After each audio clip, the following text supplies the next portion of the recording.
సదాశివసమారంభాం వ్యాసశంకరమధ్యమాం అస్మదాచార్యపర్యంతాం వందే గురుపరంపరాం.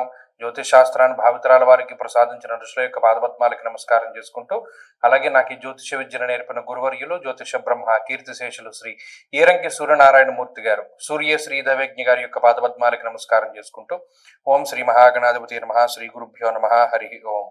వీక్షకులందరికీ నమస్కారం. కన్యారాశి వారికి వారం సానుకూలమైనటువంటి ఫలితాలు గోచరిస్తూ ఉన్నాయి. ప్రత్యేకించి ఈ రాశి వారికి గురుబలం పెరిగింది. లాభస్థాన స్థిత గురుడు అనుకూలమైనటువంటి గ్రహంగా మనం చెప్పుకోవచ్చును. 2వ స్థానమందు ఉన్నటువంటి బుధుడు యోగిస్తూ ఉన్నారు. జన్మరవి యొక్క దోషం తొలగిపోయినది. అలాగే జన్మరాశి స్థిత శుక్రుడు యోగిస్తూ ఉన్నారు. అలాగే చంద్రబలం ప్రధానంగా కనబడుతూ ఉంటుంది. అంటే 4 గ్రహాలు ఈ రాశి వారికి అనుకూలంగా ఉన్నాయి. అందువల్ల కన్యా రాశి వారికి ఉండేటువంటి పరిస్థితులు మెరుగుపడుతూ ఉన్నాయి. ముఖ్యంగా లాభస్థాన స్థిత గురుడు మెరుగైనటువంటి జీవన విధానానికి, మెరుగైనటువంటి ఆర్థిక వ్యవస్థకి, విద్యా విధానానికి, ఉద్యోగ సంబంధమైనటువంటి విషయాలకి ఆయన కారణమవుతారు. విదేశీయాన సంబంధమైనటువంటి విషయాలు, అలాగే విదేశాలకు వెళ్ళేది, అక్కడ స్థిరపడేటువంటిది, అక్కడ ఉద్యోగానికి సంబంధించినటువంటి విషయాల్లో ఏమైనా ఇబ్బందులు ఉంటే వాటన్నిటినీ కూడా తొలగించేటువంటి విధంగా ఈ గ్రహస్థితి చాలా చక్కగా ఉపయోగపడుతూ ఉంటుంది. గ్రహగతులు బాగున్నాయి. ప్రత్యేకించి ఆర్థిక సంబంధమైనటువంటి పరిస్థితులు మెరుగుపడుతూ ఉన్నాయి.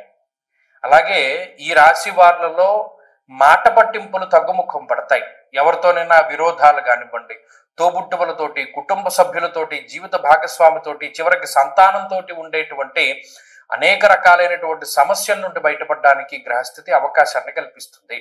అలాగే గతంలో తీసుకున్నటువంటి అనాలోచిత నిర్ణయాలు ఏవైతే ఉన్నాయో, అంటే ఆవేశంలో కానీ కోపంలో కానీ తీసుకున్నటువంటి నిర్ణయాలు ఉన్నాయో, వాటి ద్వారా వచ్చేటువంటి ఫలితం దాన్ని కొంచెం దాటుకుని ముందుకెళ్లేటువంటి పరిస్థితులు కూడా కనబడుతూ ఉన్నాయి.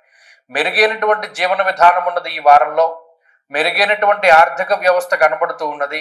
ఆరోగ్య పరిస్థితులు ఉన్నాయి, కుటుంబ పరిస్థితులు ఉన్నాయి. అన్ని విధాలుగాను ఈ వారంలో వృద్ధి అనేటువంటిది కన్యారాశి వారికి ఉన్నది.